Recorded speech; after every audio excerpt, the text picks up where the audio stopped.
Salut à tous, c'est l'heure de se replonger dans les bons souvenirs de 2024.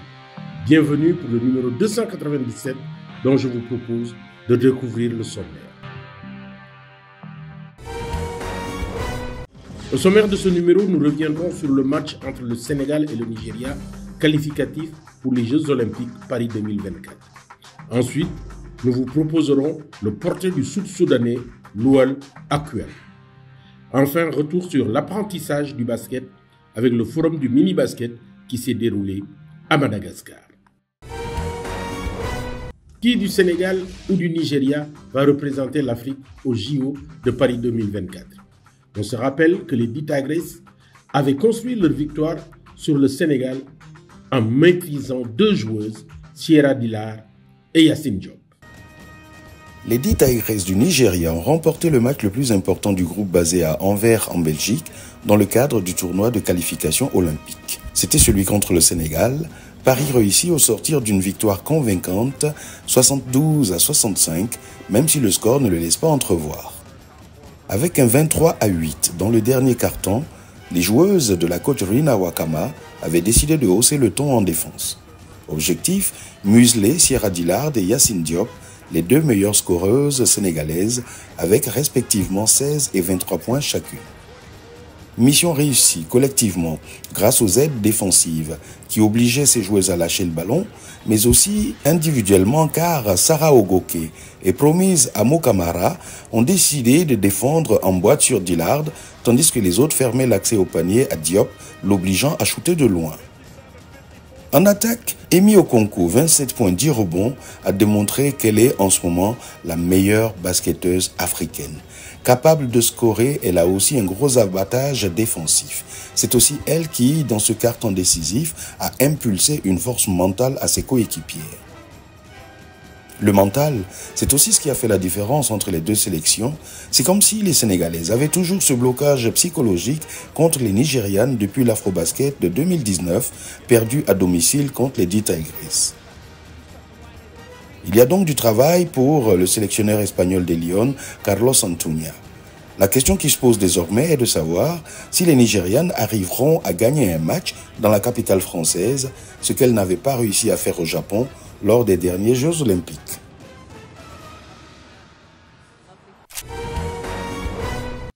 Pour sa première participation à la Road to Ball, un joueur a crevé l'écran en réussissant une performance individuelle. Son nom, Akwel Loual.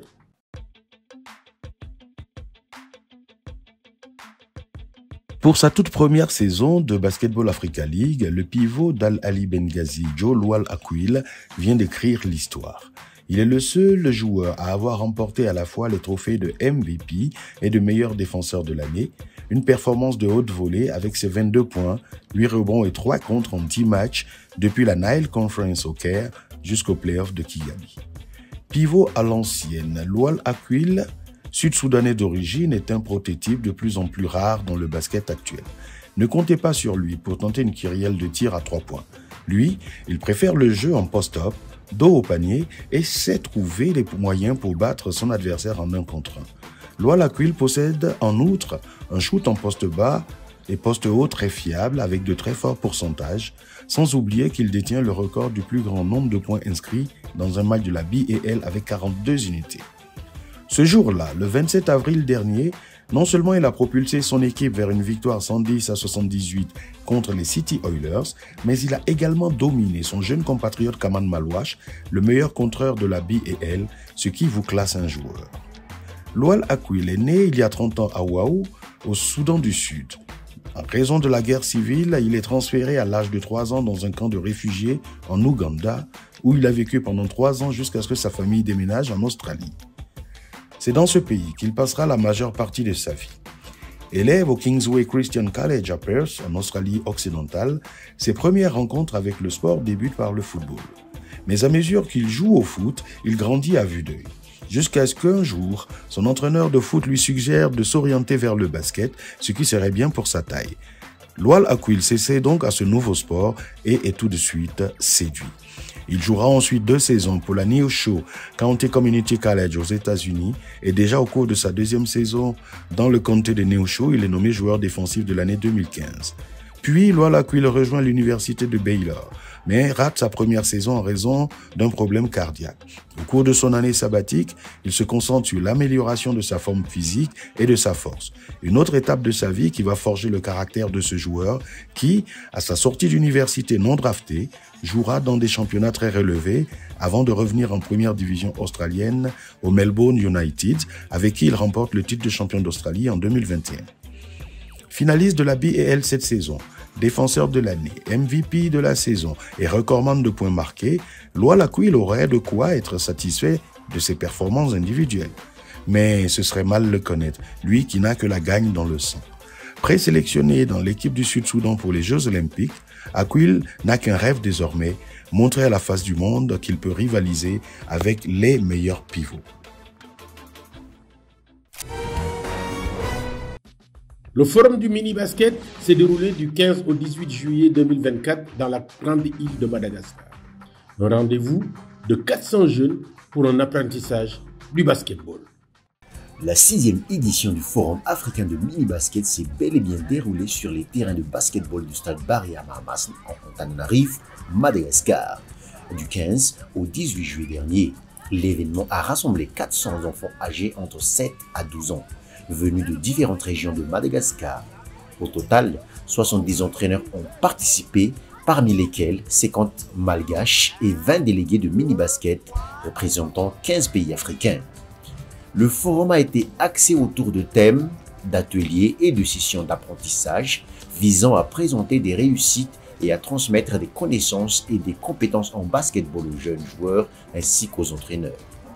2 instructeurs de la Fédération internationale de basketball, Nour Amin du Maroc et Guillermo Calvo d'Espagne, ont partagé leur expertise durant ces 4 jours.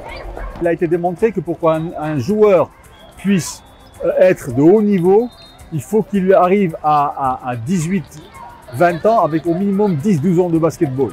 Donc c'est simple, on fait une soustraction, 20 ans moins 10-12, ça fait 8 ans. Il faut que l'enfant commence à 8 ans, 10 ans. Alors qu'en Afrique, on s'est rendu compte qu'on commençait à 15-16 ans. Donc FIBA Afrique a voulu un petit peu changer, inverser un petit peu ça au niveau du continent. Et on a commencé par un travail de sensibilisation au niveau des fédérations pour leur dire qu'il faut commencer à plus bas âge. Et d'où est sortie cette idée de festival et forum du mini-basketball, où on se déplace dans chaque fédération, où on enseigne qu'est-ce que c'est que le mini-basketball, qu'est-ce que c'est la philosophie du mini-basketball, comment on travaille le mini-basketball avec les enfants. Mais on invite aussi des entraîneurs et des délégués d'autres pays. Par exemple, ici à Madagascar, nous avons 20 pays, 20 entraîneurs d'autres pays africains qui viennent, qui représentent nos fédérations et qui vont être des ambassadeurs. Une fois on aura fini notre formation ici, quand ils retournent dans leur pays, ça sera de leur responsabilité d'échanger les connaissances qu'ils ont pu acquérir ici avec leurs collègues, avec leur fédération, pour un petit peu commencer à sensibiliser et passer le message du mini-basketball au niveau africain. 50 enfants issus de familles défavorisées ont reçu des kits d'entraînement de la part de la Fédération malgache de basketball et de la FIBA. Les 20 entraîneurs africains, comprenant 4 locaux, ont quant à eux reçu leur certificat. Enfin, les enfants des catégories U8 et U10 ont reçu des ballons de basketball à l'issue du forum.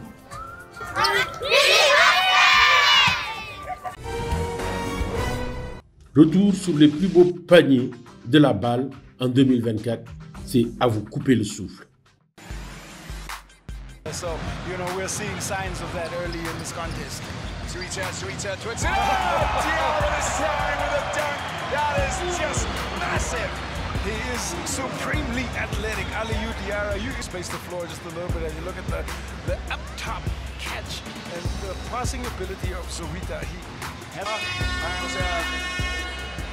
This is what he's capable of doing, Q. 8 points and it's all been rim attacking, above the rim action, whether it's been on the alley-oop or... So they get possession back, they go again. The confidence element of getting a couple of big shots obviously has a knock knock-on effect. Back-to-back three-pointers for that man, Will Perry.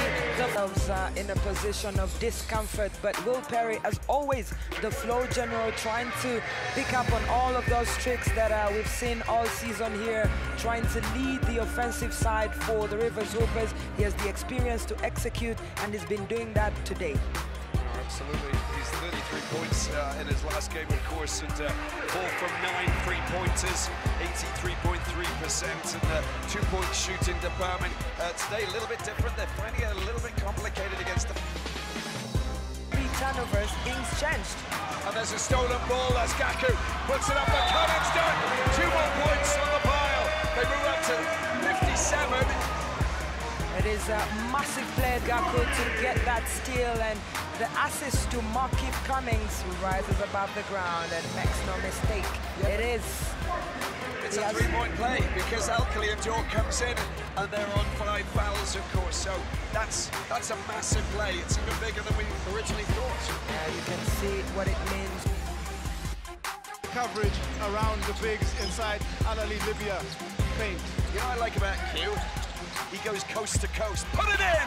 Oh my, Diabate dropping it into that half of Actuel, the alley-oop, but bring it on. For his money. I've seen this. I've heard it. You've heard it? I heard it on the grapevine. Wow, fantastic. I'll get you evidence in a bit. What, video footage?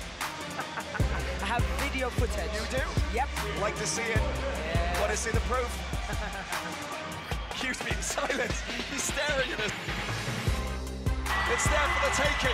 Faust picks it up in the corner. He goes up for 3. Oh, wow! It's happened again. This is bonkers. Oh, my word. 38.4 seconds as Petro del Wanda turn around a 20-point deficit to come back and stay alive. Look at that moment from Faust. He's under pressure. He gets it. He releases it. It goes high. That is one almighty score from Faust, who moves into double figures. But more importantly, 22 points that they've scored here to tie this game. Wow. South Sudanese, it's that time again. We need all your help, love and support wherever you are. Come down to Rwanda here, we've got 3 big games. Hey, one love, y'all. Ain't no more thing on run.